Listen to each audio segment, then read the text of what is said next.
Okay, let's bring in another topic. For some of you, another perspective to consider is around the labels of ADD or ADHD, Attention Deficit Hyperactivity Disorder. And I'm told that it affects about 11% of the population.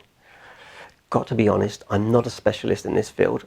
However, I have worked with hundreds of anxious people with this type of brain configuration, and I would like to share some of my personal theories with you. Firstly, rather than seeing it as a brain disorder, I just see it as part of their brain's wiring, okay, and part of their core personality type. In my language, I place them clearly in the nomad group. They have rich imaginations, they like to follow their emotions, they hate being bored, they lose interest very easily, they daydream, they love to play, and mentally they're really creative. They're also forgetful, and because they're so engrossed in their inner world, they're often late, or they disrupt other people's plans through their spontaneity, or their inability to listen, or they're losing items and messing things up. But at the same time, they're funny, they're free, they're adventurous, they're animated, they're creative, and often they're performers, and they totally live in the now. And I think that's lovely. I think that's a wonderful thing. Very loosely stated, I think more boys have the hyperactive part of this personality, and the girls are more distracted and lost in their imaginations, which we might call ADD, but it's not a complete rule. These guys are starters, but they're not really finishers. Okay, I think they have deep FOMO, fear of missing out, which is why their attention can easily be switched from anything that's happening around to them. Like, oh, what's that? Okay, they're just engaged in everything. Nothing wrong with that. It means they're not going to finish what they're doing. I think they're usually optimistic. They can think on their feet. They love change. They hate being controlled by other people, and they don't really like following rules. So if they're healthy and just have this wiring, this personality, as long as they can find jobs that benefit from those skills and partners that accept them for who they are, I think they make the world a fun place, and they show others how to live in the now, how to let things go, and how to worry less.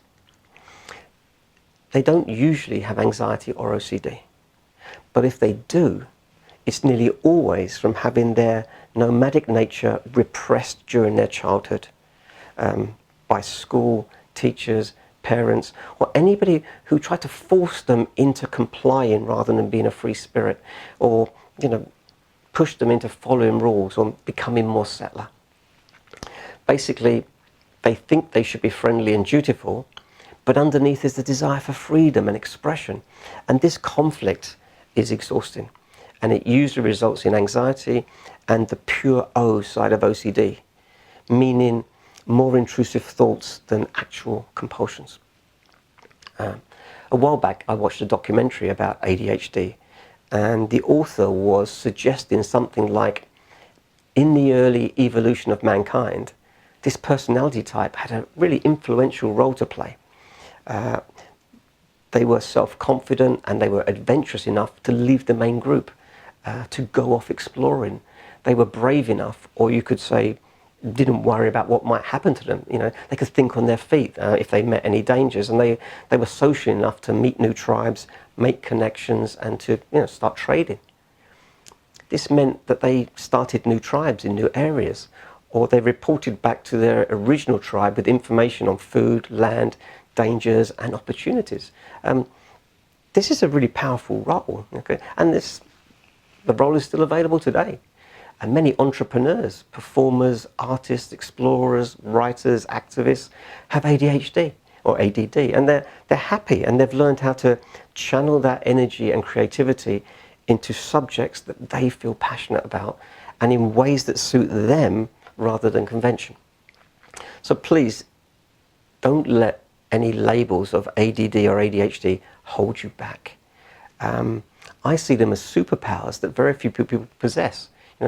And to be able to step into the truth of who you really are, I think you'll need to drop your settler niceness. I think you'll need to become a little more selfish, okay, about what you want. I think you'll need to decrease the need for others to like you and challenge some rules. But most of all, start following your emotions rather than the logic within your mind. As I said earlier, I'm not a specialist in this subject, but when I'm working with an anxious person with ADHD, I try to get to see them that their brains are not broken, okay? They're just wired up differently. I try to get them to align with a new self-identity that is perhaps more nomadic rather than settler or warrior.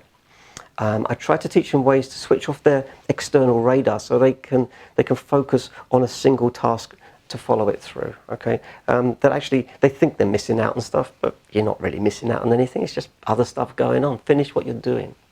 And I help them to rebuild any self-esteem issues that they may have developed from childhood, where they were continually being told off to fit in, be quiet, sit down, nobody wants to hear you doing that. Because those stories, they really do affect the identity that the person creates in their mind of who they are and what they can do. If a person wants to start to sort of break out of this, I think learning how to meditate is hard for these guys, but it's absolutely worth the effort to learn, because all you're learning is to sit with boredom, and that boredom is okay. And after a while you realize actually boredom is nice. It's calmness, it's relaxation, nothing's happening, we're recharging. I don't have to distract myself from myself. So it's worth the effort.